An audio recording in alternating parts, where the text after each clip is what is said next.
الحمد للہ رب العالمین والصلاة والسلام علی رسولہ الکریم۔ ناظرین محترم، جب ہم قرآن حکیم کا مطالعہ کرتے ہیں تو اس میں جگہ جگہ اللہ تبارک و تعالیٰ کا یہ شکوہ ہمیں نظر آتا ہے کہ انسانوں میں سے بہت کم ہیں جو اس کے شکر کا حق ادا کرتے ہیں۔ چنانچہ کہیں تو وہ کہتا ہے کہ قلیلا من عبادی الشکور، بہت تھوڑے ہیں میرے بندوں میں سے کہ جو شکر کا حق ادا کریں۔ شکور کا لفظ آیا ہے۔ کہیں فرماتے ہیں قلیلا ما تشکرون، بہت تھوڑا ہے وہ شکر جو تم ادا کرتے ہو۔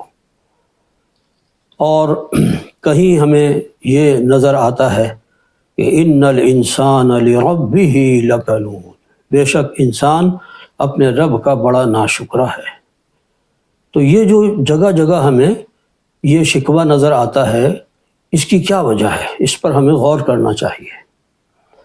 دیکھیے، بات یہ ہے کہ شکر کا جو تصور ہے نا ہمارا، وہ ہے محدود۔ ہم صرف زبانی شکر کو کل شکر سمجھتے ہیں، درا حالے کے شکر کے 3 درجات ہیں۔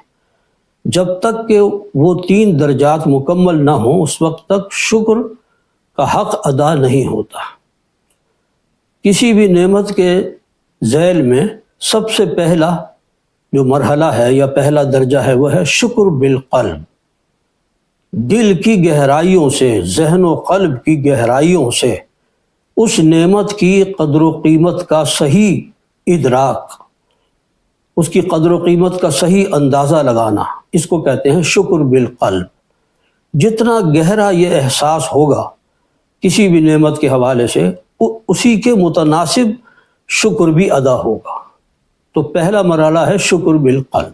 دوسرا مرحلہ ہے شکر باللسان، یعنی زبان سے جذبات تشکر کی ترجمانی کرنا۔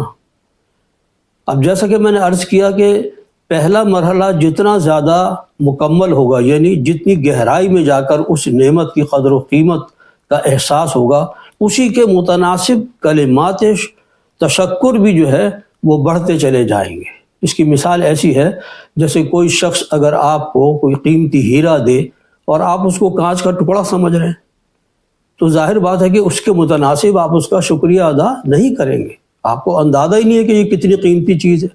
لیکن اگر آپ کو یہ پتہ چل جائے تو پھر آپ کے دل کی گہرائی سے اور کلمات تشکر بھی جو ہے بہت جامع ہوں گے۔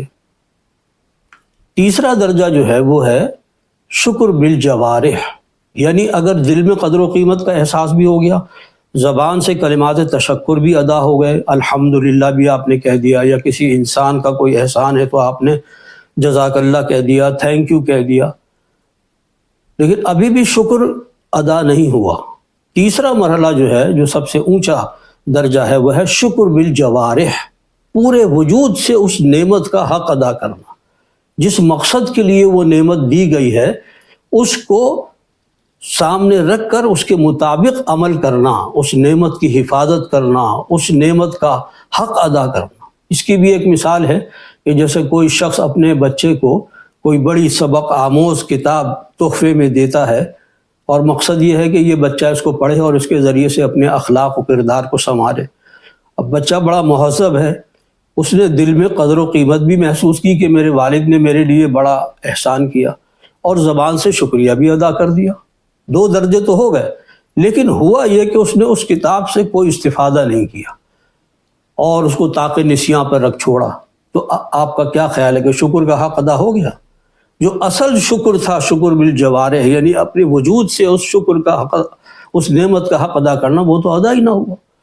تو مختصر یہ کہ ہم جو شکر کا تصور ذہن میں رکھتے ہیں وہ صرف 1/3 شکر ہے، شکر باللسان۔ باقی شکر بالقلب اور شکر بالجوارح سے ہم ناواقف ہوتے ہیں، اس لیے ہمارا شکر جو ہے وہ ادھورا رہتا ہے، اور اللہ تبارک و تعالیٰ اسی کا شکوہ فرما رہے ہیں، قلیلا من عبادی الشکور، میرے بندوں میں سے بہت تھوڑے ہیں جو شکر کا حق ادا کرتے ہیں۔ اللہ تعالیٰ ہمیں شکر گزار بندوں میں شامل فرمائے اور شکر کا حق ادا کرنے کی توفیق عطا فرمائے۔ آمین۔